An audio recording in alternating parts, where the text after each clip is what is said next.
I've covered a lot of story on this channel, but this one shocked me the most. Three little girls went to a killer sweep dance and never came back alive. I hope that when I tell this story, we'll be able to learn from it. We'll be able to stop the crimes. We'll be able to stop the murders. Let's go into the story right away. July 29th, 2024. A Monday morning in Southport, England. The kind of summer day where parents pack their kids' bags with excitement. Water bottles, hair ties, maybe a friendship bracelet kit. The kind of morning no one expects to remember forever for all the wrong reasons. At number 34A, Hart Street, sat a building called the Hart Space, a modest community studio that hosted classes, workshops, and events for local families. On this particular Monday morning, 26 children between the ages of 6 and 13 had arrived for something special, a Taylor Swift-themed yoga and dance workshop organized for the summer holidays. The children were gathered around tables, making friendship bracelets, singing along to Taylor Swift songs, completely absorbed in the joy of being young and carefree. Parents had dropped them off, trusting that this was a safe space, a normal summer activity, a happy memory in the making. The event was organized and run by dance instructor Leanne Lucas, a woman who clearly loved working with children. By all accounts, the morning had started beautifully. The room was filled with laughter, music, and the kind of innocent energy only children can bring to a space. But at approximately 11:45 that morning, someone arrived at Hart Street who did not belong there. A taxi pulled up near the studio. The passenger had booked the ride under a false name, Simon. He had asked the driver to take him directly to 34A Hart Street. When the taxi stopped, he stepped out without paying the fare and began walking toward the building. He was wearing a green hoodie, hood pulled up despite the warm weather, and a surgical mask covering his face. Tucked beneath his clothing was a kitchen knife, a chef's knife with a 20-centimeter blade that he had purchased online 16 days earlier, on July 13th. His name was Axel Rudakubana. He was 17 years old. The front door of the building was unlocked, standard fire safety procedure. Rudakubana walked through it without hesitation, climbed the flight of stairs, and entered the studio. Leanne Lucas, the dance instructor, saw him walk in and did not immediately panic. She thought, perhaps he was a parent there to pick up a child. It was a reasonable assumption. He looked like he could have been a teenager, accompanying a younger sibling. But then, without saying a single word, Rudakubana grabbed the child closest to him and stabbed her. He moved quickly through the room, silently, systematically. Small children scattered, screaming, scrambling toward doors and corners. Some froze in shock, others ran. He moved from child to child in what court documents would later describe as a deliberate, relentless attack. He was not choosing randomly in a panic. He was hunting. Leanne Lucas rushed toward him to intervene. He turned and stabbed her in the spine, the head, the ribs, her lung, and her shoulder blade. She fought back. She did everything she could. She would later require a blood transfusion and suffered fractures to her vertebrae, a rib, and her shoulder blade. Jonathan Hayes, a man working in a separate office area of the same building, heard the commotion. He ran toward the sound to help. Rudakubana stabbed him in the leg with enough force to cause a deep, life-threatening wound. Hayes was only saved when another witness intervened. Outside, the street erupted into chaos. Parents who had been waiting nearby began to realize something was deeply wrong. Witnesses described seeing young girls being carried out of the building, covered in blood, with stab wounds on their backs, their small bodies limp in the arms of emergency responders and passers-by. The screams of parents filled Hart Street. Emergency calls flooded the Merseyside police dispatch. Officers arrived rapidly and arrested Rudakubana at the scene. The attack, from the moment he entered the building to the moment he was taken into custody, lasted only minutes. That is all the time it took to end 3 lives and shatter dozens more. During this sentence hearing, Axel Rudakubana was determined to disrupt the proceedings so that he would not have to face the victims of his crimes and justice. I was required to have him removed from court, not because that is what he wanted, but he was preventing the hearing from being held in the normal way. Accordingly, I passed sentence in his voluntary absence, whilst his counsel, both leading and junior, and solicitor are present in court. Bebe King was 6 years old. She had her whole life ahead of her. Elsie Dot Stancombe was 7 years old, a little girl who should have been going home that afternoon with a bracelet she had made. Alice da Silva Aguiar was 9 years old. She was her parents' only child. She had dreams. She had a school she loved, friends who adored her, and a path through the botanic gardens she walked every day. Bebe and Elsie both died at the scene. Alice survived the initial attack. She was rushed to hospital, where she fought for her life for 14 hours. Then she was gone too. 8 other children sustained serious injuries.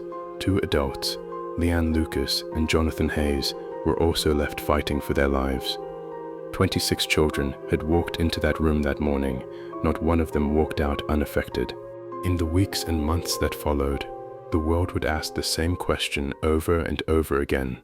Who was Axel Rudakubana, and how did this happen? The answers, when they finally came, were perhaps more disturbing than anyone could have imagined. Axel Rudakubana was born on August 7, 2006, in Cardiff, Wales. His parents, Alphonse Rudakubana and Letitia Muzayer, were evangelical Christian Tutsi, originally from Rwanda, who had moved to the United Kingdom in 2002. By all outward appearances, the family was a quiet, religious household. They lived in the Thornhill area of Cardiff before relocating to Banks, a large village on the northeastern outskirts of Southport, in 2013. Axel was around 6 or 7 years old when the family moved. He grew up in Banks. He went to local schools. He had neighbors. He had a life. And scene, when Rudakubana was just 11 years old, he appeared in a BBC Children in Need promotional video. He was dressed as the 10th Doctor from Doctor Who, a beloved, iconic character. The video was warm, innocent, cheerful. A child playing a hero. After his identity was revealed following the attack, the BBC quietly removed that video from all of its platforms. The image of the smiling boy in the Doctor Who costume and the hooded figure who walked into that dance studio 6 years later were almost impossible to reconcile. But somewhere between 2018 and 2024, something went deeply, terrifyingly wrong. What emerged after his arrest was a picture of a young man who had been noticed, flagged, referred, and monitored by multiple agencies over several years, and yet, somehow, none of it was enough to prevent what happened on July 29th. Between December 2019 and April 2021, when Rudakubana was just 13 and 14 years old, he was referred to the British government's anti-extremism program known as Prevent, not once, not twice, but 3 times. Prevent is specifically designed to identify young people at risk of radicalization and violent extremism. It exists for exactly this kind of situation. Each time Rudakubana was referred, he was not accepted into the program. The reason given: no terrorist ideology was identified, but the referrals to Prevent were only part of the picture. Home Secretary Yvette Cooper later confirmed that during his teenage years, Rudakubana had contact with the police, the courts, the youth justice system, social services, and mental health services, multiple agencies, multiple touchpoints, multiple opportunities, and still, he slipped through. When police searched Rudakubana's home following his arrest, what they found went far beyond a kitchen knife. Inside his bedroom, investigators uncovered a deeply disturbing picture of a young man who had been planning something catastrophic. On his laptop and phone were searches and files showing what court documents described as a sickening and sustained interest in death and violence. But beyond that, he had been producing ricin in his own bedroom. Ricin is a highly toxic biological poison with no known antidote. Experts who examined the substance found at his home calculated that the quantity he had produced, with some further processing, could have yielded up to 1,269 lethal doses. He was a teenager, making a weapon of mass harm in his bedroom. Also recovered was a document titled Military Studies in the Jihad Against Tyrants, the Al-Qaeda Training Manual, a paper containing instructions on carrying out acts of terror, including knife attacks and the use of poisons. On July 31st, 2024, 2 days after the attack, Rudakubana was charged with 3 counts of murder, 10 counts of attempted murder, and possession of a knife. In October 2024, further charges were added: possession of a biological toxin and possession of material for terrorist purposes. In December 2024, when his case came before Liverpool Crown Court via video link, Rudakubana chose not to speak. His not guilty pleas were entered on his behalf. He stared ahead. He said nothing. A trial was scheduled for January 2025. The families of the victims began preparing themselves for what they feared most, having to sit through weeks of graphic testimony about what happened to their children, while the person responsible sat silently across the room, refusing to engage. Then came January 20th, 2025, the first day of the trial. As the charges were read aloud in court, one by one, something unexpected happened. For the first time since his arrest, Axel Rudakubana opened his mouth, and to each charge, quietly, he said one word: guilty. 3 counts of murder, 10 counts of attempted murder, 1 count of knife possession, 1 count of producing ricin, 1 terror-related charge, 16 charges, 16 times guilty. The families, who had not been warned this would happen, were not in the courtroom to hear it. Judge Julian Goose later apologized to them personally for that. It was a small mercy in an ocean of pain, but it was something. For many watching, the guilty pleas brought no relief, only more questions. Why did it take so long? Why was this allowed to happen? And what would justice actually look like for 3 little girls who never made it home from a dance class? 3 days after his guilty plea, Axel Rudakubana, now 18 years old, was brought back to Liverpool Crown Court for sentencing. The room was filled with people who had waited months for this moment. Families of the victims, survivors, members of the public, and the press. For the first time, the full documented details of what he had done were laid out in open court. And for many in attendance, hearing it all aloud, the official account, the clinical language of a legal proceeding applied to something so monstrous, was almost unbearable. Prosecutor Deanna Heer, KC, addressed the court. She described the attack as a meticulously planned rampage, a phrase drawn from the prosecution's own documentation. She told the court that Rudakubana had been obsessed with violence and had shown no sign of remorse at any stage. Then came the details that made the room go silent. The court heard that Rudakubana had stabbed 6-year-old Bebe King 122 times. 7-year-old Elsie Dot Stancombe had been stabbed 85 times. These were not numbers that were easy to process. They were not the product of rage or panic. They were the actions of someone who had intended, beyond any doubt, to end those lives, and had done so with deliberate, repeated force. As CCTV footage was played in court, footage showing 9-year-old Alice da Silva Aguiar stumbling out of the hot space, bloodied and barely able to stand, people in the gallery wept openly. Alice had managed to get out of the building on her own 2 feet. She had fought. She had survived long enough to reach the street, but her injuries were too severe. She passed away in hospital 14 hours after the attack. Indag, the victim impact statements read aloud in court, were among the most heartbreaking moments of the entire proceedings. Alice's parents, whose only child she was, told the court that the loss had left them trapped inside a horror movie with fear, anxiety, loss, and terror playing on a loop. They described how they could no longer help Alice fulfill her dreams, could no longer hug her, brush her hair, or walk with her through her beloved botanic gardens on the way to school. Elsie Dot Stancombe's mother, Jenny, addressed Rudakubana directly. She told him his actions were beyond contempt. A 14-year-old survivor, identified only as Child F, who had been helping out at the workshop while her younger sister attended, gave perhaps the most visceral account of the attack itself. She described seeing Rudakubana enter the room in his green hoodie and face mask, and said the thing she remembered most was his eyes, which she described as looking possessed and not human. She told the court he had stabbed her arm so severely it appeared inside out. He had stabbed her in the back hard enough to fracture her spine. Her lung had collapsed.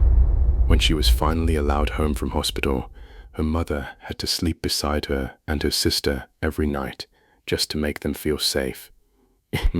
Then came the moment the courtroom had been waiting for.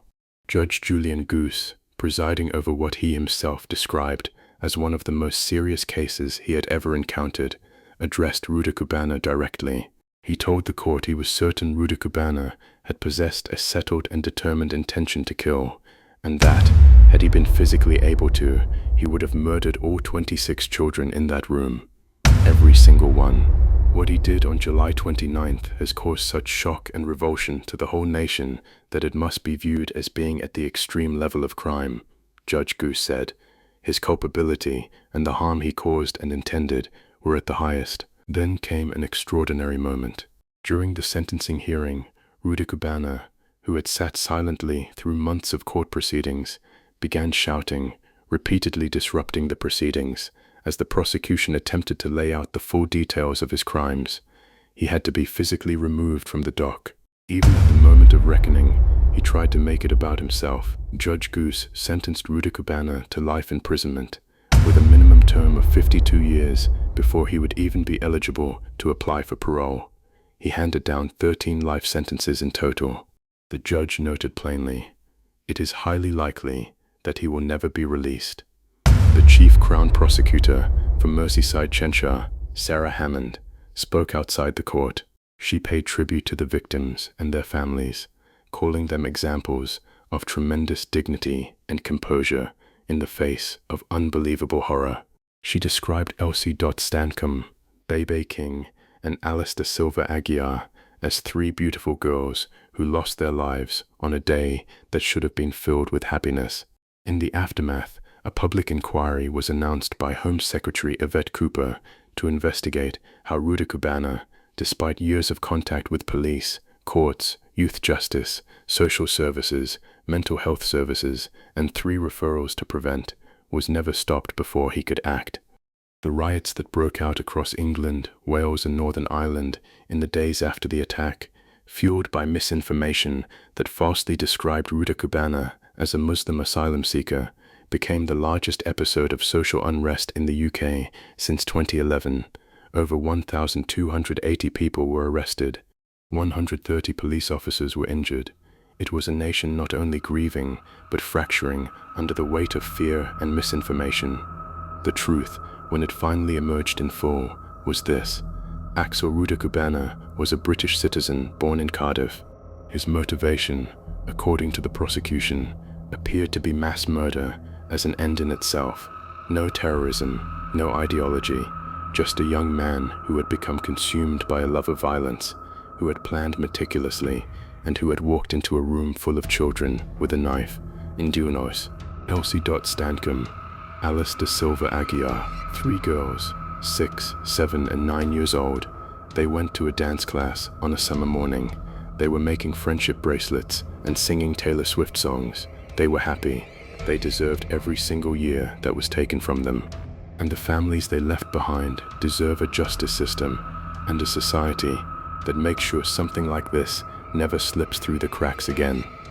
Axel Rudakubana will not walk free for at least 52 years, by the judge's own words, likely never. But 3 little girls never got to grow up, and that is something no courtroom, no sentence, and no amount of justice can undo. If this story moved you, please share it. These girls deserve to be remembered, and their families deserve to know their stories are not forgotten. Subscribe for more true crime stories, covered with care and respect. See you in the next one. Script researched from Merseyside Police Statements, Crown Prosecution Service Official Release, Liverpool Crown Court Sentencing Notes, Justice Julian Goose, UPI, ABC News, Wikipedia documentation of the 2024 Southport stabbings. That is the story. If you are able to see this video unto the end, I want you to drop a like. I want you to comment. I want you to tell your opinion about the crime with this story. Subscribe if you haven't, and I will see you on the next video.